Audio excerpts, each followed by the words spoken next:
क्या होगा जब एक पत्नी अपने ही पति के सामने खड़ी हो लेकिन उसका पति उसे देख ना पाए? क्या होगा जब आपकी पहचान, आपका चेहरा, आपका प्यार, सब कुछ एक झटके में कोई और चुरा ले?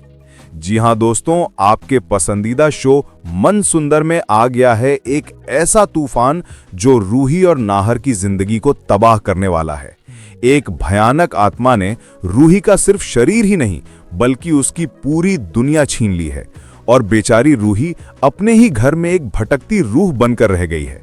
दोस्तों, कहानी में भूचाल तो तब आता है जब रूही कॉफी लेकर अपने प्यार, अपने नाहर के पास जाती है और वहां का नजारा देखकर उसके होश उड़ जाते हैं। सामने खड़ी है एक और रूही, वही चेहरा, वही साड़ी, लेकिन इरादे बेहद खौफनाक।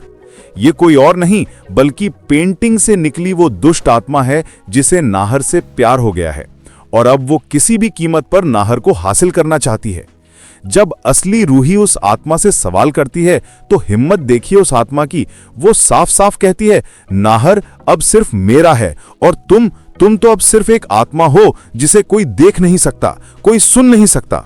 सोचिए दोस्तों, रूही पर क्या बीत रही होगी। उसका पति, उसका परिवार, सब उस नकली बहुरूपिया को ही असली रूही समझ रहे हैं और वो चीख चीख कर भी अपनी सच्चाई किसी को नहीं बता पा रही।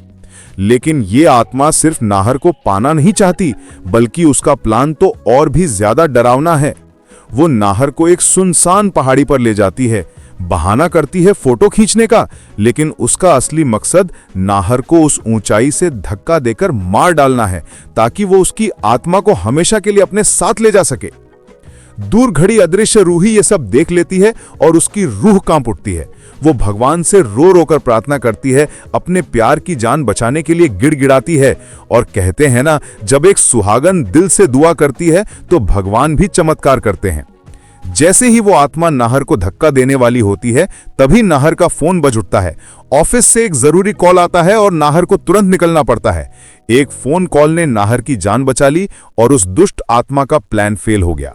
दोस्तों, नाहर की जान तो बच गई लेकिन खतरा अभी टला नहीं है। वो आत्मा फिर से हमला करेगी, लेकिन अब रूही अकेली नहीं है। उसे मिल गया है एक ऐसा महाअस्त्र जो उस आत्मा का सर्वनाश कर सकता है। जी हां दोस्तों, रूही पहुंच गई है एक ऐसे चमत्कारी बाबा के पास जिनके पास अलौकिक शक्तियां हैं, जो आत्माओं को देख सकते हैं और उनसे बात कर सकते हैं।